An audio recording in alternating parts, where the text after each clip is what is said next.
ஆனால் அதில் உற்பத்தி அவர்கள் இனிக்குதுன்னு சொன்னா என்னமோ ஒரு நமக்கு மிஞ்சின ஒரு வேலை நடந்து கொண்டு இருக்கிறது, நம்மளால் அவிழ்க்க முடியாத புதிர்களை எல்லாம் அவிழ்த்த ஒரு விஞ்ஞானி சொல்றான், அவிழ்க்க முடியாத ஒரு புதிர் இருக்கிறது ஒருத்தன் இருக்கிறான்னு சொல்லி. அதான் தத்துவார்த்த ரீதியாக சொல்வதாக இருந்தால் அடிச்சுக்கிட்டே போகலாம். நீங்கள் கருவில இருந்ததுல இருந்து பிறந்ததுல இருந்து இந்த உலகத்தில் உள்ள ஒவ்வொரு செயல்களையும் நீங்கள் எடுத்து பார்த்தீர்களே ஆனால் அதை விளைக்கலாம்.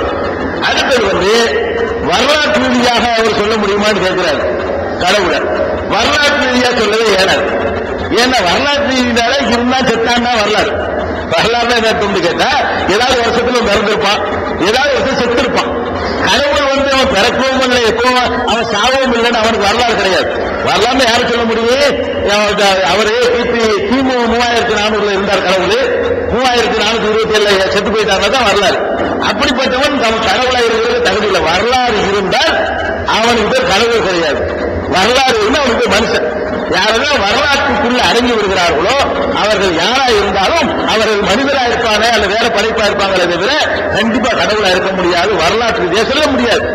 அறிவியல் பூர்வமாக விஞ்ஞான ரீதியாக சொல்ல முடியுமா என்று கேட்டால் அதுக்கு நான் சொன்ன இந்த தத்துவத்துக்குள்ள விஞ்ஞானம் அடங்கியிருக்கிறது. அதை விட முஸ்லிம்களாக எங்களை பொறுத்த வரைக்கும் நாங்கள் கடவுளை நம்புவதற்கு ஒரு முக்கியமான ஒரு காரணத்தை நாங்கள் நம்புகிறோம். எங்களுடைய அப்பன் பாட்டன் சொன்னான் என்பதற்காக நாங்கள் நம்பல, கண்ணை மூடிக்கொண்டு. எங்களுக்கு போதிக்கப்பட்டது என்பதற்காக நாங்கள் நம்பல. நாங்கள் இறைவன் ஒருத்தர் இருக்கிறான் நாங்கள் நம்புவதற்கு காரணம் என்னன்னு கேட்டா, முகமது நபி 1440 வருஷத்துக்கு முன்னாடி இந்த உலகத்துல பிறந்தார். பிறந்து நான் இறைவனுடைய தூதர்னு சொன்னார். அவருக்கு நிறைய தூதர்கள் வந்தாங்க. நானும் அது மாதிரி ஒரு தூதர், கடைசி தூதர், எனக்கு பிறகு தூதர் வரமாட்டார்னு சொன்னார்.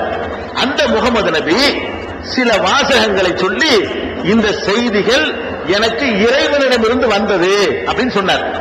அதை நாங்கள் குர்ஆன் என்று சொல்கிறோம். இன்றைக்கு வரைக்கும் 14 நூற்றாண்டுகளாக பாதுகாக்கப்பட்டிருக்கிற ஒரே வேதம் திருமறை குர்ஆன். குர்ஆன் நபிகள் நாயகம் காலத்தில் எப்படி இருந்ததோ அப்படி இன்னைக்கும் பாதுகாக்கப்பட்டிருக்கிறது. அவர்களுடைய காலத்தில் தொகுக்கப்பட்ட அந்த மூல பிரதிகள் இன்றைக்கு வரைக்கும் தாஷ்கண்ட் மியூசியத்திலையும் துருக்கியுடைய இஸ்தம்பூல் மியூசியத்திலையும் 2 பிரதிகள் பாதுகாக்கப்படுற அளவுக்கு இப்ப உள்ள பிரதியை கொண்டு அப்ப உள்ள பிரதியோடு ஒப்பிட்டு பார்த்தால் அப்படியே இருக்கிற காட்சியை பார்க்கலாம்.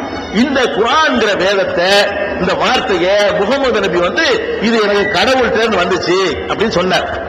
அந்த குர்ஆன் தான் நாங்கள் இறைவனை நம்புவதற்கு முஸ்லிம்களாக எங்களை பொறுத்த வரைக்கும் முக்கியமான காரணமா இருக்கிறது. அது எப்படி குர்ஆன் காரணமா இருக்குது என்று கேட்டீர்களே, ஆனால் ஒரு 14 நூற்றாண்டுக்கு முன்னாடி ஒருத்தர் பேசினான்னு வைங்க, அந்த பேச்சு எப்படி இருக்கும் என்று நீங்கள் அனுமானிக்கலாம்.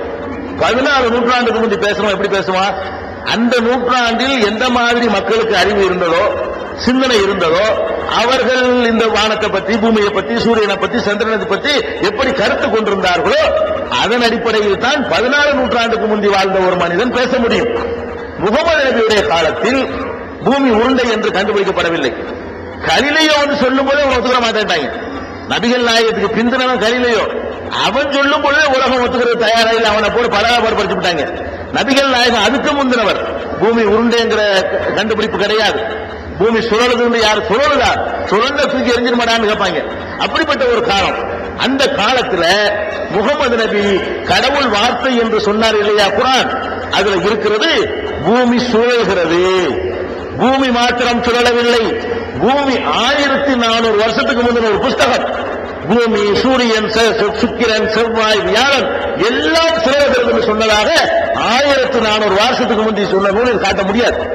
இன்னைக்கு எல்கேஜி, இன்றைக்கு உள்ள மக்களுக்கு என்னது பூமி சுத்தி தெரியுமேன்றாங்க. குர்ஆன் சொல்லுகிறது குல்லுன் ஃபீ ஃபலக்கின் யஸ்பஹூன், எல்லா கோள்களும் தமது பாதைக்குள்ளே நீந்திக் கொண்டிருக்கின்றன. சுத்தி வளைத்துக் கொண்டு சொல்றது வியாக்கியானம் இல்லை, இது தெளிவான வார்த்தை. தெளிவான வார்த்தைகளை கொண்டு குர்ஆன் சொல்கிறது. 50 ஆண்டுகளுக்கு முன்னாடி வரைக்கும் மனிதனுடைய சூரியனை பற்றி ஒரு அறியாமையில இருந்தான். என்ன அறியாம?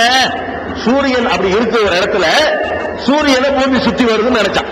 50 வருஷத்துக்கு முன்னாடி வரைக்கும் மனிதனுடைய அறிவியல் முடிவு அதுதான். சூரியன் அப்படி இருக்கிறது, சுத்தி வருகிறது. 50 வருஷத்துக்கு முன்னாடி கண்டுபிடிச்சுதான் சூரியன் அப்படி இல்ல. சூரியன் என்ன செய்யுது? அது ஓடிக்கிட்டே இருக்கு. சூரியன் படைக்கப்பட்ட காலத்தில் இருந்து அது ஓடிக்கொண்டே இருக்குது. ஓடும் போது பூமி இழுத்துக்கிட்டு போயிட்டு இருக்குது. இது கூட ஓடிக்கிட்டு சுத்துது. சூரியனை சுத்தி வருவது உண்மை, ஆனால் சூரியன் அப்படி இருக்கவில்லை. அது பாட்டுக்கு ஓடுது, ஓடும்போது பூமி இழுத்துக்கிட்டு போகுது, பூமி சந்திரன் இழுத்துக்கிட்டு ஓடுது, அது எங்கெல்லாம் ஓடுது அங்க வரைக்கும் ஓடுது, ஓடிக்கொண்டு ரவுண்ட் அடிச்சு போடுது.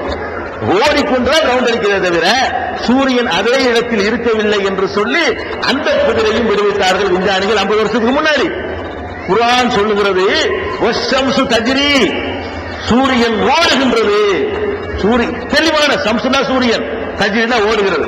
சுத்தி வளைச்சுட்டு நான் வியாக்கியானம் கொடுக்கல, சூரியன் ஓடுகிறது இப்படி சொல்ல முடியுமா? ஓடுதுன்னு சொல்ற ஒரு மார்க்கம் குர்ஆன் சொல்கிறது. அப்ப முகமது நபி சொன்ன அந்த குர்ஆனை புரட்டி பார்த்தோம் என்று சொன்னா மழை எப்படி பெய்யும் என்று சொல்கிறது. இன்றைய விஞ்ஞானி சொல்வது போல சொல்கிறது. ஒரு கருவில் குழந்தை தரிப்பதை பற்றி பேசுகிறது. இன்றைய விஞ்ஞானிகள் எப்படி பேசுவார்கள் அதை விட சிறப்பான வார்த்தைகளை பயன்படுத்தி பேசுகிறது. அதே மாதிரி மழை பெய்கிறது, சூரியனோட சுழற்சி, இரவு பகல் மாறி மாறி ஏற்படுவது, கிரகணங்கள் ஏற்படுவது, இப்படி பல விஷயங்களை பற்றி கடல்களை பற்றி பேசுகிறது. 2 கடல்கள் சந்திக்கின்றன, ஒன்னோட ஒன்று சேர முடியாது குர்ஆன் சொல்லுகிறது. விஞ்ஞானிகள் ஆராய்ச்சி பண்ணி 2 கடல்கள் சங்கமமான இடத்துல போய் ஆய்வு பண்றான். 2 தண்ணியுடைய அந்த டென்சிட்டி அடர்த்தி, அதனுடைய உப்பு, அதனுடைய தன்மைகள் எல்லாம் வித்தியாசமா இருக்கு. சேர்ந்தா இருக்குது ஆனா சேராம இருக்குது என்று இன்னைக்கு கண்டுபிடிச்சு சொல்ற செய்திகளை எல்லாம் திருமறை குர்ஆனில் சொல்லப்பட்டிருக்கிறது.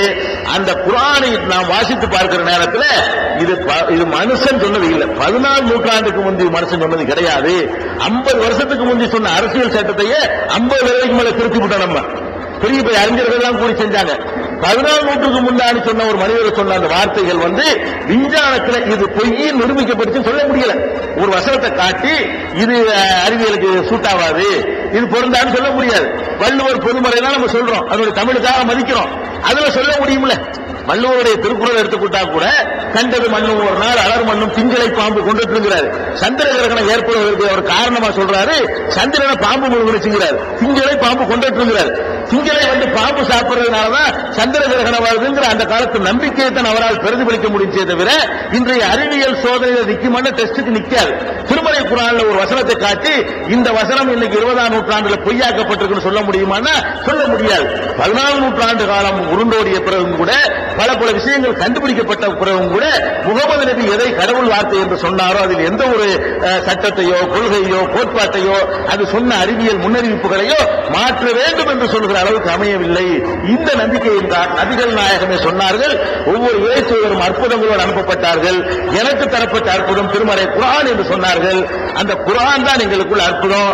இதை நான் 3-4 மணி நேரம் பேச வேண்டிய ஒரு தலைப்பு ஒரு கேள்வியை கேட்டாரு. நிறைய காத்திருக்கிறார்கள். அவருக்கு இஸ்லாமும் விஞ்ஞானம் ஒரு தலைப்புல தனியா ஆடியோ கேசட் வீடியோ கேசட்டுகள் இருக்கிறது. உங்களுக்கு 2ல ஏதாவது ஒன்று தர சொல்லுகிறேன். மற்றவங்களுடைய வாய்ப்புக்காக சுருக்கமா முடிக்கிறேன்.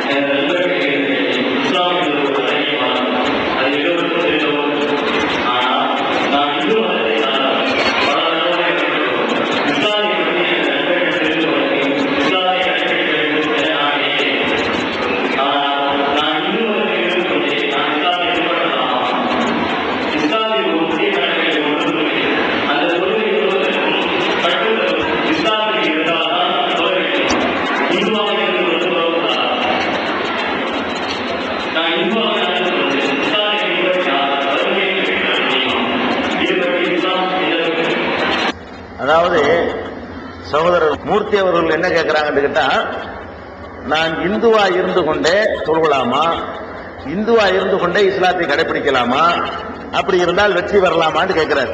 இந்த கேள்விக்குள்ள நுழையிறதுக்கு முன்னாடி இஸ்லாம் தான் முதல்ல என்ன நம்ம விளைவிக்கணும். இஸ்லாம் என்று சொன்னால் அது பிறப்பு அடிப்படையில் மனிதனுக்கு வரக்கூடிய பெயர் என்று நிறைய பேர் நினைத்துக் கொண்டிருக்கிறார்கள். யாராவது ஒரு ஜாதி மாதிரி ஒரு முதலியார் ஜாதியை சேர்ந்தவர் இருக்கிறாரு, அவருக்கு பிறக்கிற மகன் முதலியாரா தான் இருப்பாரு, செட்டியாரா இருக்க முடியாது. ஒரு செட்டியாருடைய மகன் செட்டியாரா தான் இருப்பாரு. ஒரு பிராமணருடைய மகன் பிராமணரா தான் இருப்பாரு. ஒரு தலித்துடைய மகன் ஒரு தலித்தா தான் இருப்பாரு. அவர் மாதிரி ஒரு முஸ்லீமுடைய மகன் ஒரு முஸ்லீமா தான் இருப்பாரு நினைத்துக் கொண்டு இந்த கேள்வி கேட்கப்படுகிறது. அப்படி கிடையாது. இஸ்லாம் என்பது